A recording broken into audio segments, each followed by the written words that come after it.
पटना के फुलवारी शरीफ में पीएफआई की संदिग्ध गतिविधियों का खुलासा होने के बाद मामले की जांच तेज है। इन सबके बीच खुफिया विभाग ने बिहार को लेकर बेहद गंभीर अलर्ट जारी किया है। खासकर उत्तर बिहार के 7-8 जिलों में ज्यादा सतर्कता बरतने की सलाह दी गई है। उत्तर बिहार के खासकर किशनगंज, अररिया, पूर्णिया, कटिहार, दरभंगा, मधुबनी, मुजफ्फरपुर और सीतामढ़ी समेत कई अन्य जिलों में लॉ एंड ऑर्डर बिगड़ने की रची गई थी साजिश।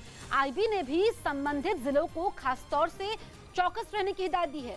सूत्रों के मुताबिक आईबी की रिपोर्ट में यह भी कहा गया है कि दंगा भड़काने के लिए नुपुर शर्मा के बयान को भी आधार बनाया जा सकता है।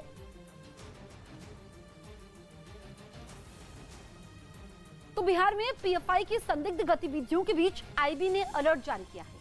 आईबी ने बिहार के करीब 8 जिलों के लिए यह अलर्ट जारी किया है, जिसमें कानून व्यवस्था की स्थिति बिगड़ने की आशंका जताई गई है। जुमे की नमाज के बाद बवाल की आशंका भी जताई गई है। पटना के फुलवारी शरीफ में पीएफआई के संदिग्ध सदस्यों की गिरफ्तारी का विरोध। क्या रूस यूक्रेन युद्ध के बीच प्रेसिडेंट पुतिन रूस से बाहर किसी दूसरे देश में शरण लेने की तैयारी कर रही हैं? ऐसा दावा पुतिन के साथ लंबे वक्त तक काम करने वाले लेखक ने किया।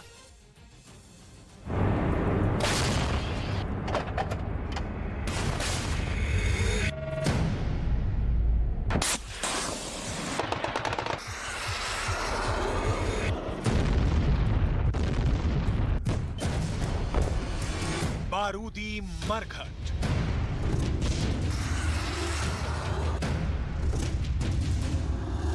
कदम कदम पर मौत,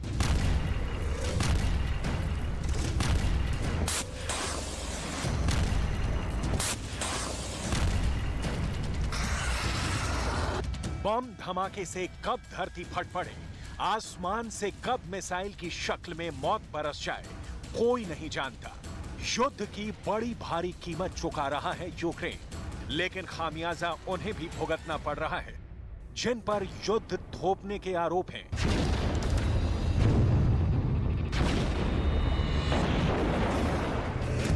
यूक्रेन के मुताबिक युद्ध में रूस को रत्ती भर मुनाफा नहीं। रूसी सेना के हौसले पस्त हैं।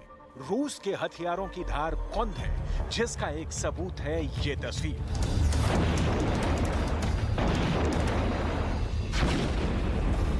मिट्टी में मिला मौत बांटने वाला हथियार। एक ही झटके में इस टैंक के परखच्चे उड़े।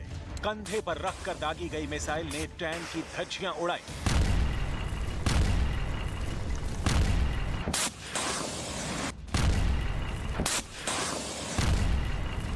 ताज्जुब ये कि टैंक रूस का था, मारा यूक्रेन फोर्स ने। जिससे मारा वो अमेरिका ने दिया। एंटी टैंक मिसाइल जेवलिन का एक वार नहीं झेल पा रही रूसी टैंक बटालियन। यूक्रेन में जमींदोज रूसी टैंकों के कबाड़ जहां तहां बिखरे पड़े हैं। जेवलिन से भी जोरदार हमले यूक्रेन होवित्जर तोप से कर रहा है।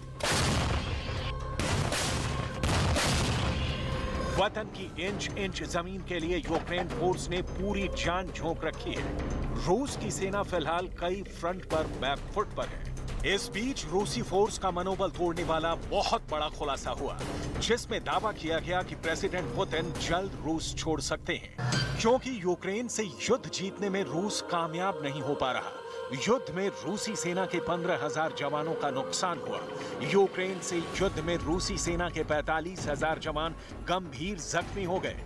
5 महीने से जारी जंग में रूस डॉनबास रीजन को नहीं जीत सका।